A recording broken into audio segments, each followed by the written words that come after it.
about raising the bar in all areas of our business lives, not just health insurance. So, today we are going to talk about cyber threats with John Hill, the CEO of Tech Sage Solution and a friend of mine. And we're going to talk about the definition of a small business, who is a target of cyber threat, what to do about it, and maybe some things to do and not to do.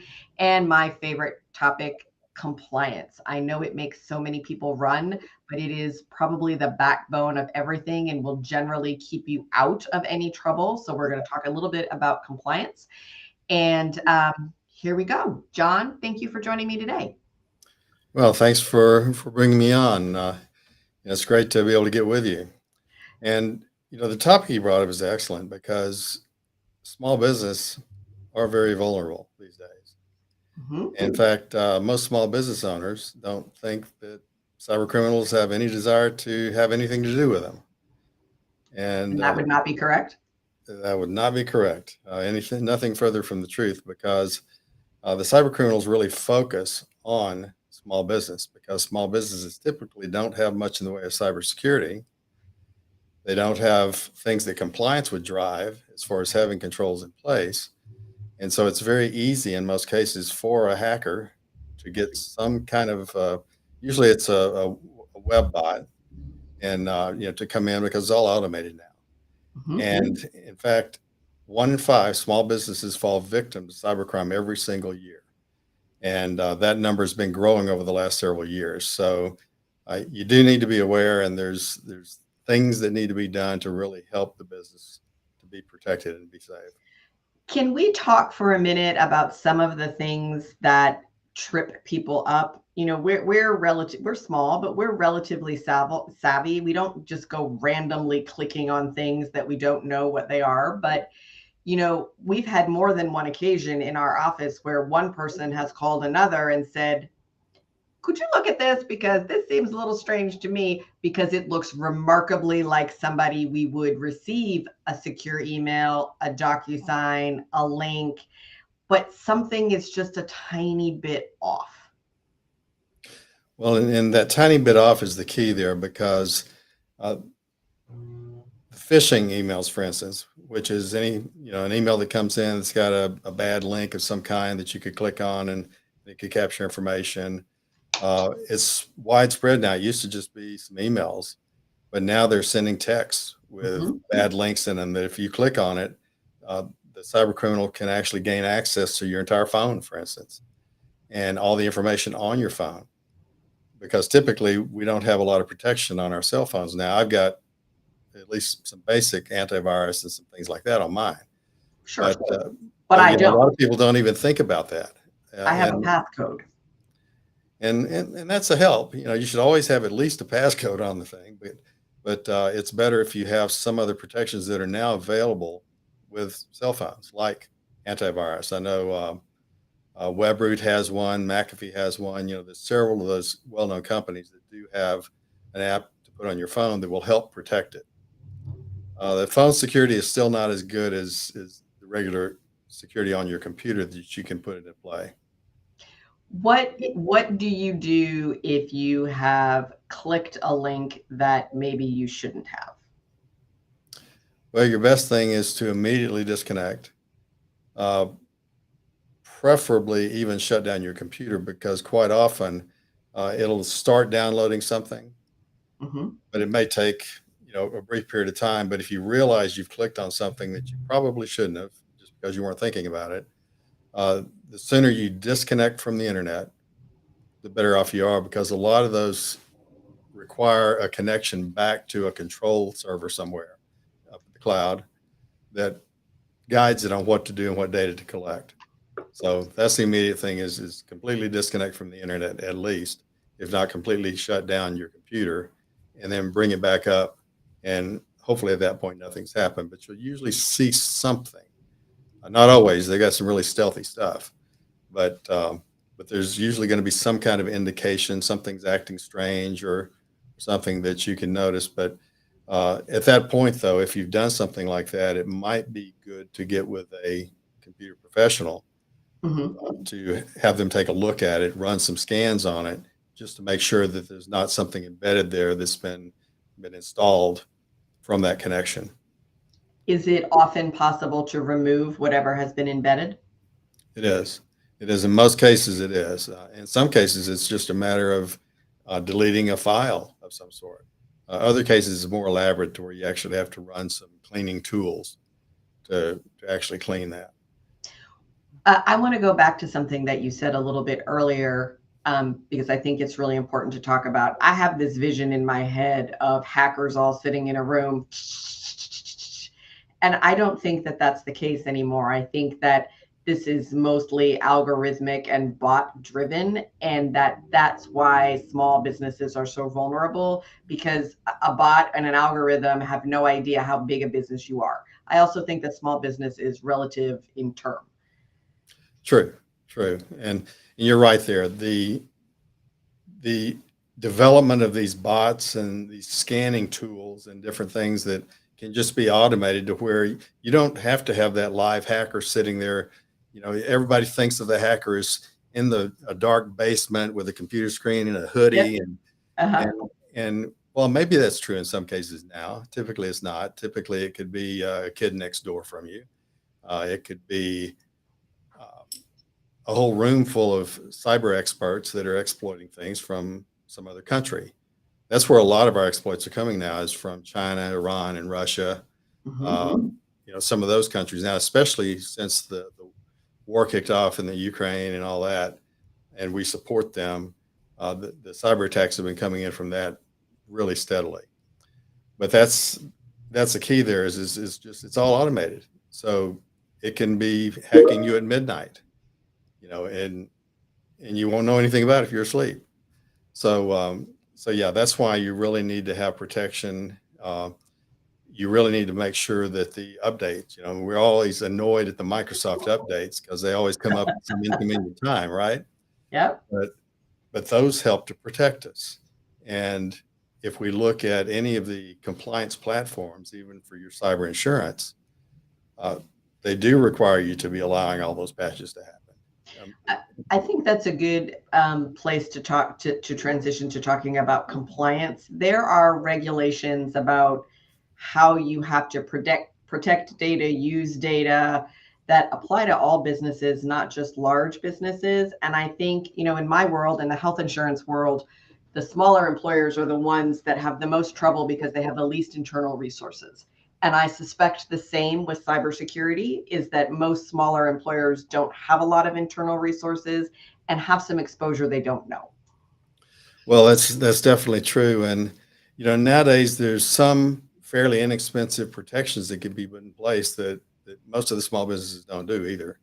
Uh, what key thing and you know what the biggest threat is to your computer systems? I'm going to pass out when you tell me this, right? It's the person. It's you. It's me. It's because the human interface is the most susceptible toward hacking, and you know, and that's through social hacking. And it's very easy to distract and influence any one of us, unless we're specifically aware of it, to do something that we shouldn't do. And you know, that's why I highly encourage all companies of any size, and there's free resources out there, and there's paid for doing cybersecurity awareness training. It's so important, and the SBA's got some training. An organization called CISA has training. A number of them have some free training that you can do, or there's paid services that, like you know, we do with all of our clients. Mhm. We've got a system to where we periodically will even send them a phishing email or something like that to see if they'll click Testing on the it. clients. And then what happens if they click on it, then it registers and it's recorded, and the client, that you know, that person that clicked on it gets an email with a link to a short cybersecurity uh, clip, usually about 3 minutes, of why they shouldn't have clicked on that link and things like that. So it's pretty neat. And then most like cyber insurance and all that require regular training for all your employees. Mhm. Virtually any of the compliance platforms now require that you have cybersecurity awareness training, and it's become a huge thing. Speaking about cybersecurity awareness training, you have a tips list, I believe, that comes out every week. And I know you are very particular with that list. You don't share it. You don't use it for any other kind of marketing. It is strictly a public service, which I found very helpful, by the way. That's true, and we do. And in fact, if I can get Would you drop the link in the chat? I'm actually trying to get that link to work. I'm not getting it to work. Could you do it from the one I sent you? For some reason, it's not letting me access it. I might. Let's see.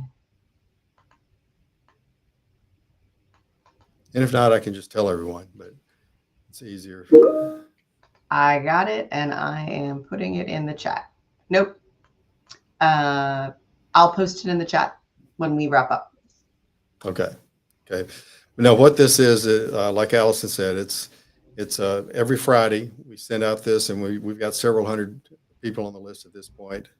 And you can have all of your employees listed as well to where they'll receive it. But it's just a very short cybersecurity tip of some sort about some of the different things that are going on, maybe some protections you can take, and all that. And that list is only that list. We don't pull it over to anything else. There's no marketing to it. There's nothing else. It's not shared. It's strictly for that email. And we've done that for several years as kind of a public service type thing, just because we think it's helpful.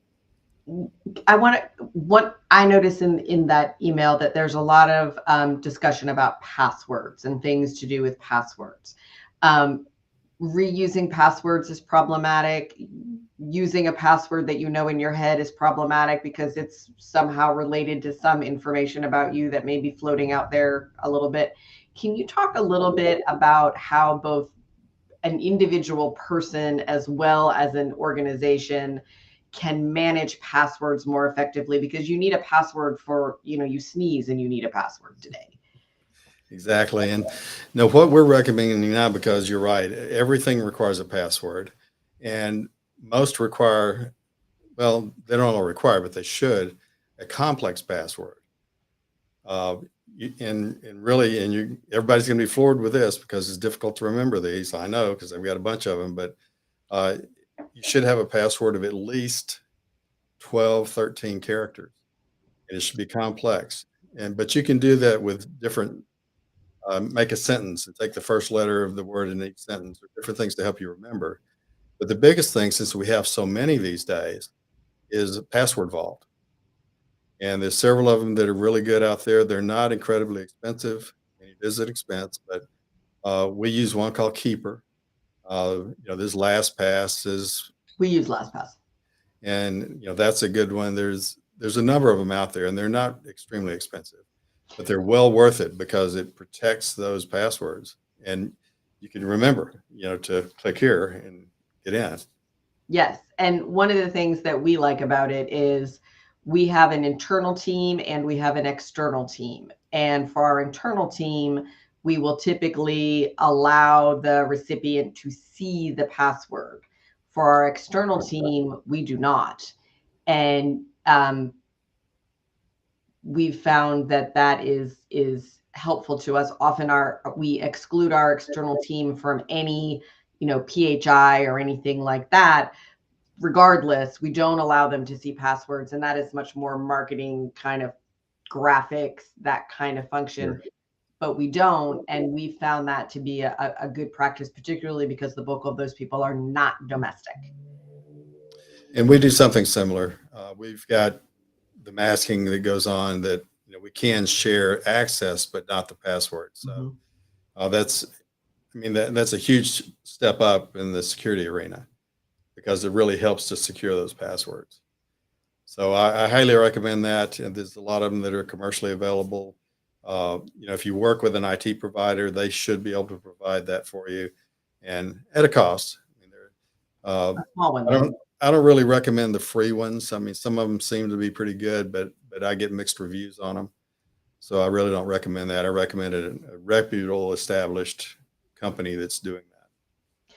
And can we go back to talking about text messages that you get on your cell phone? I got one today, and it literally said, 5 apps are hacking your phone. Click here. And I can see how you would be like, oh my gosh, well, what, click. And then that is the end of your phone. Yeah, and that's a growing thing. They like to do things like that to indicate you're being hacked in some way. Mhm. They like to use an email about, we're all buying stuff online nowadays, so we're all shipping stuff and receiving stuff all the time. So they'll send one that says, so and so USPS, your shipment has been delayed. Click here to reconfirm shipment, and just any number of things like that. They're very creative. And with any one of those, if you click that, it's very likely that it's going to be an application that's going to actually hack into your phone and capture everything that's on it. All your contact lists. If you do have any PII on it, if it's not encrypted, things like that, it's going to capture it. And it's going to be able to use your phone to send out texts to others, that will click on it because, oh, it's coming from Allison. Yep. I know it's okay now.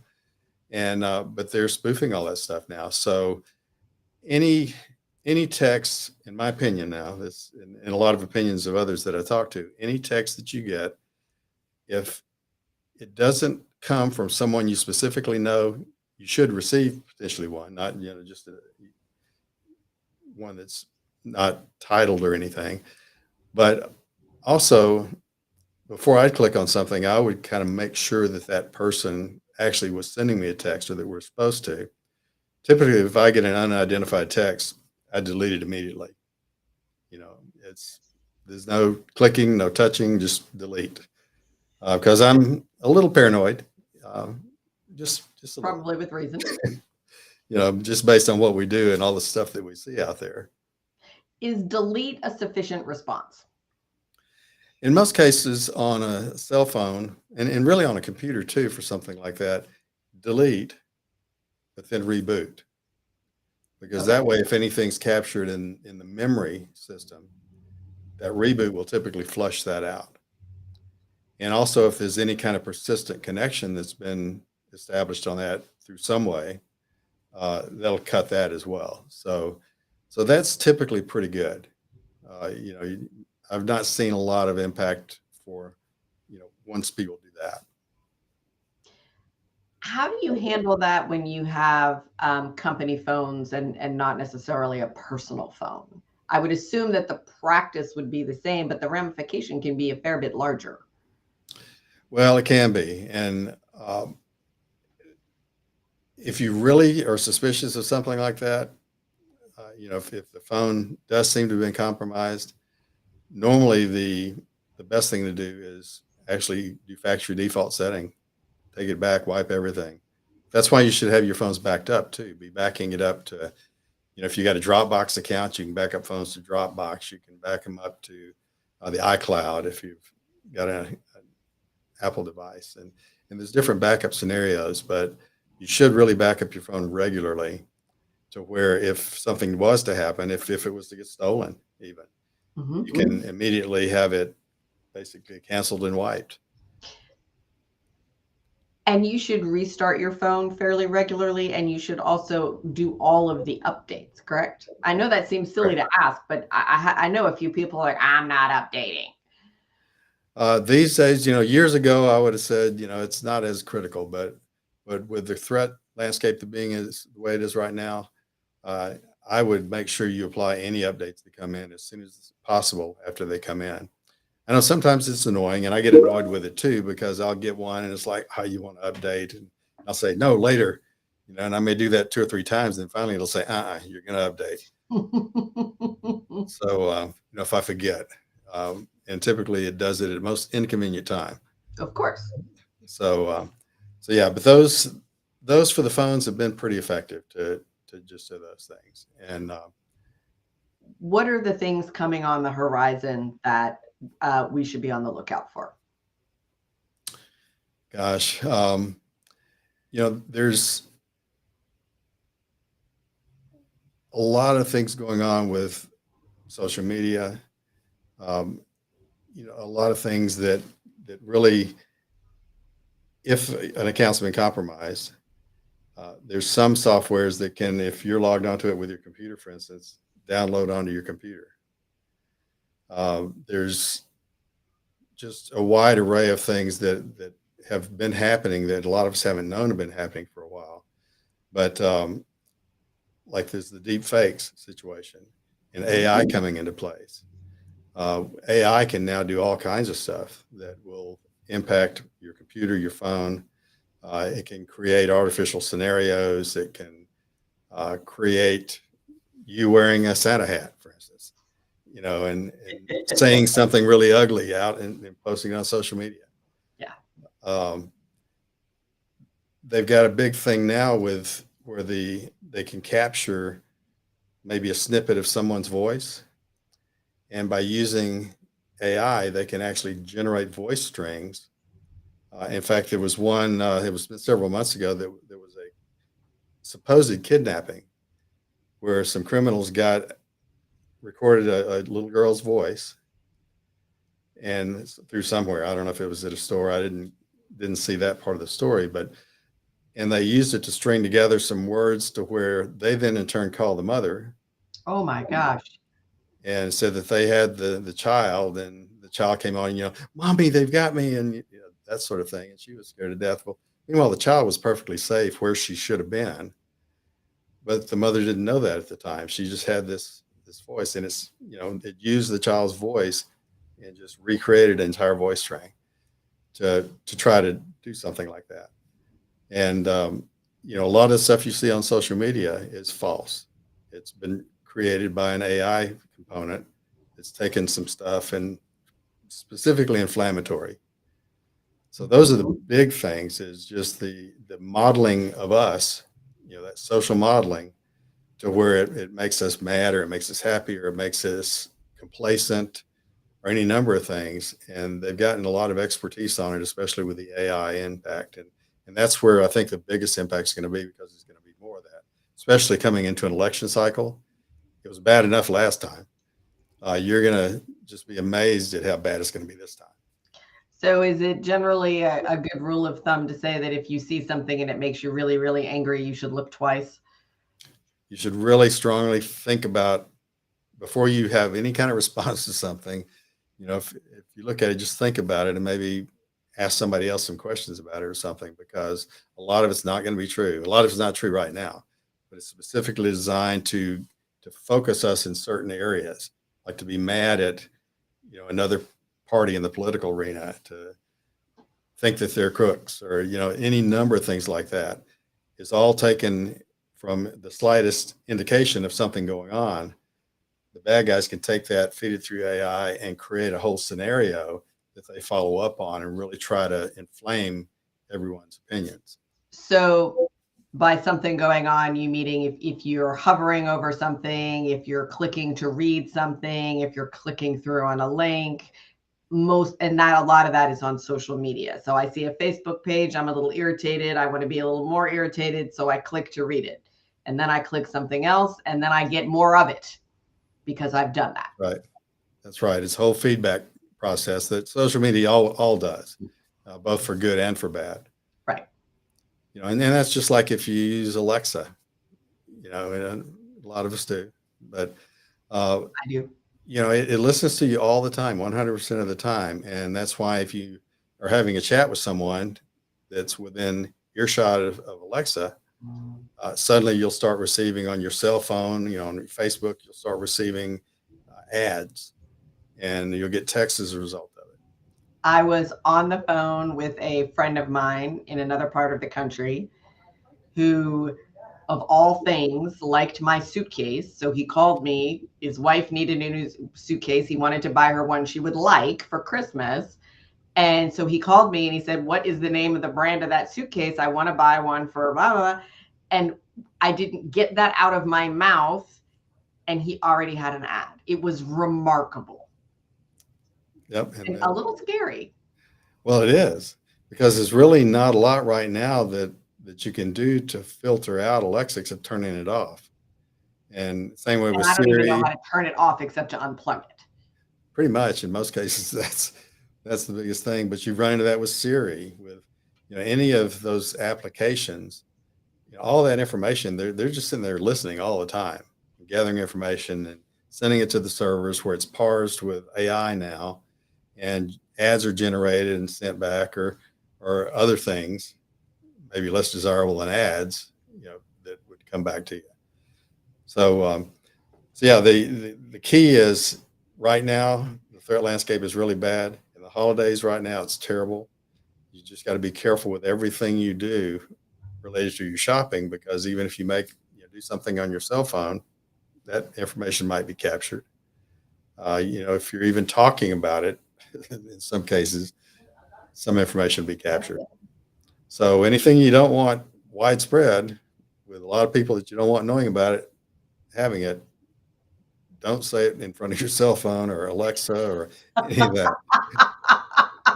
So turn off your cell phone, which is probably not bad advice all around.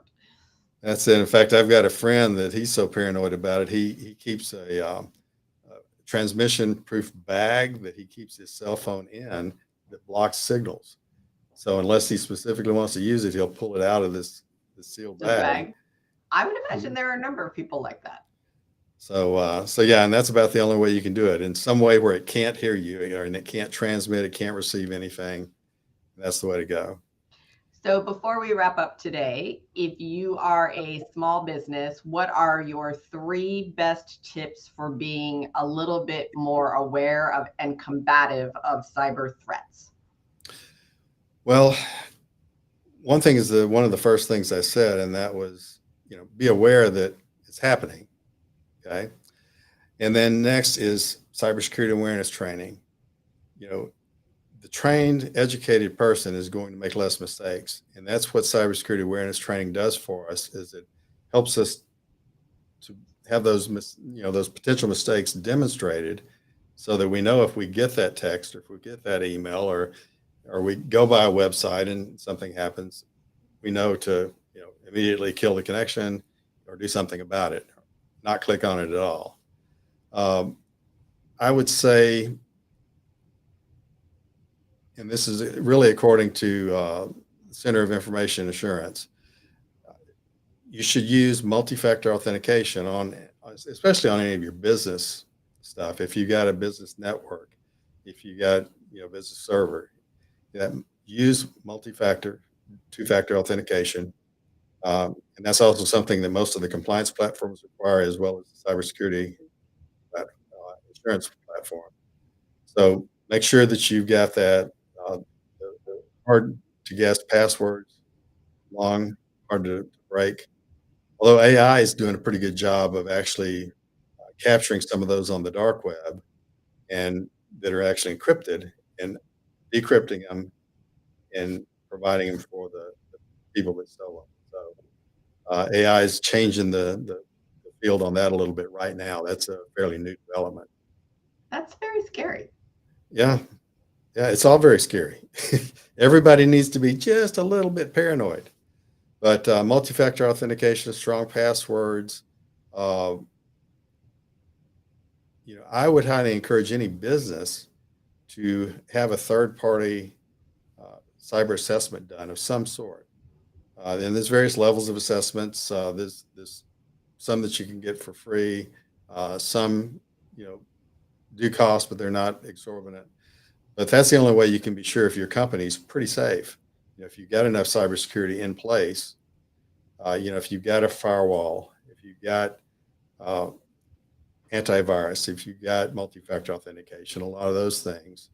And what I'll do, I don't have it here up on my computer now. I'll have to find it, but I've got a list of a few things that that I would recommend for any small business to do. Okay.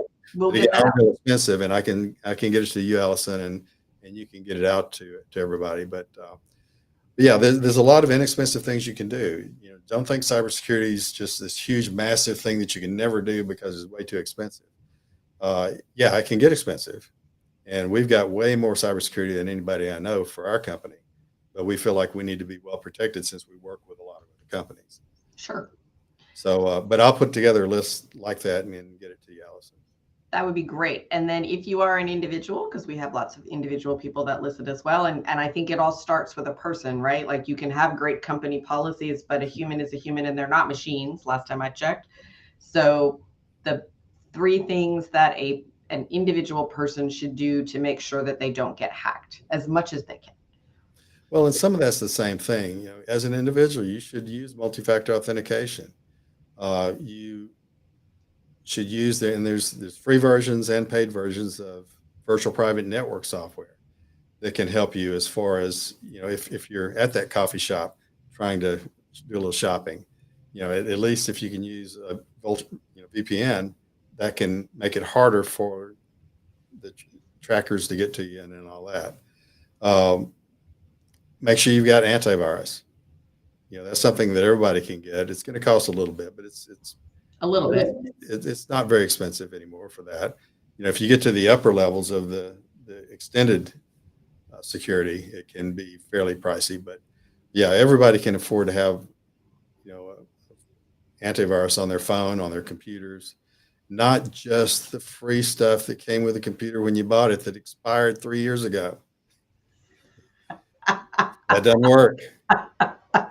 You know, because it's not being updated. If it's not being updated, it's not protecting you at all. So paid antivirus. And then again, training for individuals. You know, this stuff out on the web you can get to. Like I said, anything from the Small Business Association to I think there's NIST. I don't know if you've heard of that, but NIST is a National Institute of Science and Technology.